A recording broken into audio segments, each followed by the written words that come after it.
Hey guys, today I'm going to show you how to make bath bombs, which is something that I personally love, but it's way too expensive at the store. I'm not going to pay $6 or $7 for one bath bomb. It's ridiculous. So I found a way to make it quick and easy with items that are most likely around the house anyways. I hope you guys find it easy to make and enjoy it. Okay, so the first thing you're going to need to make your bath bombs is a half a teaspoon measuring cup, some olive oil, extra virgin olive oil or coconut oil. You're also going to need something to mold the bath bomb. In this case, I'm using Easter eggs. You're going to need some Epsom salt. I'm using lavender scented, but you can use plain or any other scent. You're going to need an essential oil or a scented oil. In this case, I'm using baby powder. You're going to need half a cup of citric acid, half a cup of cornstarch, half a cup of the salt I mentioned before, and half a cup of baking soda. You're also going to need a bowl to mix everything in and something to stir with. In this case, I'm using my cute little egg whisk. Alright, so the first thing you're going to have to do is mix all your dry ingredients, which will be your baking soda, your Epsom salt, which is optional. This just makes the bath more relaxing. Then you're going to need your cornstarch and your citric acid. This powdered citric acid you could find online. You could buy it there, or you could replace it with something that is more likely to be around your house, like lemon juice or crushed vitamin C pills, because at the end of the day, citric acid is just a fancy way of saying vitamin C.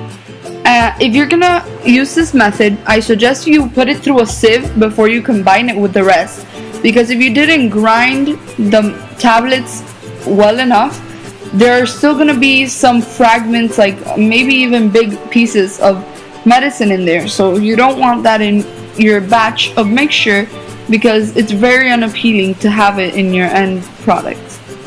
So just mix them all together, make sure they're well mixed. And don't worry if a lot of it does end up in the air, because that's normal. It's not going to affect your mixture at all.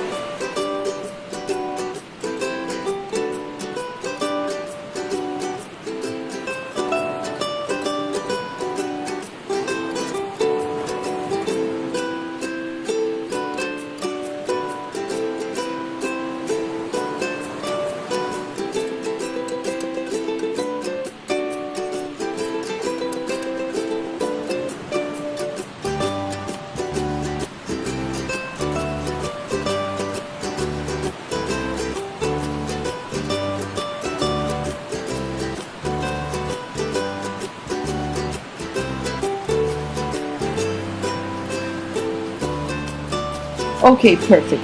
So now that we're done mixing the dry ingredients, we're gonna go ahead and move to the wet ingredients. I'm gonna start off with 1 teaspoon of the scented baby powder oil and 1 teaspoon of the olive oil. As I said before, you could use an essential oil. This step is, you kind of have to eyeball it. The desired texture of the mixture is damp sand, so not too wet and not too dry, because then it won't stick to the mold. To get the desired texture with this amount of dry ingredients, I ended up using 8 teaspoons of olive oil and 7 teaspoons of scented oil. Now for this part, you really have to mix it well. You need some elbow grease, and if you get tired of the whisk, you could always go to your hands and mold it with your hands, because you have to get out all the bubbles of olive oil. Alright, now that we have the perfect consistency, which is like damp sand, what you want to test is that you kind of press it, it holds its shape, and then it crumbles. So it's perfect now. Now it's time to add the food coloring, which is an optional step. You don't need it, you could just go ahead and have a clear bath bomb. But I would like some color. I'm gonna use here some blue, but you could use whatever color you like. You could use red, you could use a vibrant color, a pastel, or you could also use a neon color if you want to make things interesting. I'm gonna start here with 3 drops because I don't want too strong of a color. I want more like a baby blue, kind of simulate the ocean water. And you're gonna want to head and stir it really well because you don't want too many speckles of food coloring in there. You want it to be evenly mixed. Don't freak out once you add the food coloring to the mixture. It will start bubbling a little bit. That's the citric acid and baking powder reacting to the liquid food coloring, but that's completely normal. It's not gonna affect the end product at all. Just keep stirring and it'll all be fine. Now I'm gonna add a couple more drops, but it's almost a desired color. If at some point you get tired, like I said before, you could, with your hands, start compressing it and mixing it. Especially me with that super small whisk, I don't know what I was thinking, but it worked fine at the end.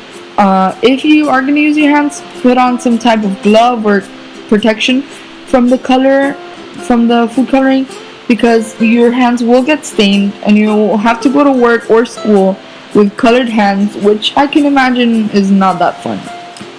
So at this point, I think I'm getting a pretty good color, sort of a teal blue, which is what I was aiming for. Okay, now it's time to mold the bath bomb. I'm gonna be using a hemisphere, or the bottom half of an Easter egg, which is perfect because Easter was not too long ago, so you probably have these around the house. If not, you could use a baking tray or anything else you can find. What you're gonna want to do is put a bit of the powder at a time and compress it really well so that there are no air bubbles inside. Just compressed powder. And your goal is to have a flat surface like I'm trying to do here, which shouldn't be too hard. And getting the powder out is the easiest thing ever. You're gonna see. So now that you have a flat surface, you can just put it on top of the counter. And here I hit it more than you have to.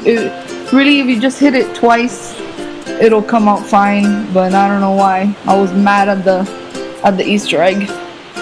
You could just tap it with anything, with a spoon or a knife, and you should have a perfectly shaped bath bomb. Okay, so now you should have 11 bath bombs if you followed my exact measurements. You can make more or less, depending if you want to sell them or give them away. Just remember, it's 1 part baking soda and half of everything else. I know you probably want to hop into the bath with these already and have a nice relaxing time to yourself, but you can't just yet. You have to let them cool. This is going to take about a day or 2. But if you're impatient like me, you could stick them in the freezer and it'll take about 2 to 3 hours, and then you have perfect little bath bombs that you could use anytime in a warm tub.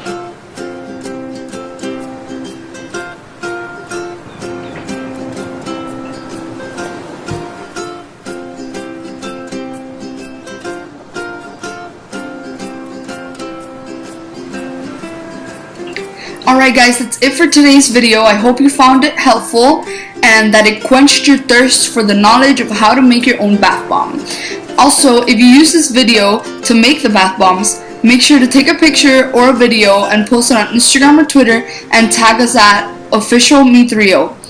I'd also like to ask you to comment down below the weirdest or most creative scent of bath bomb you can think of. See you next Wednesday. Bye!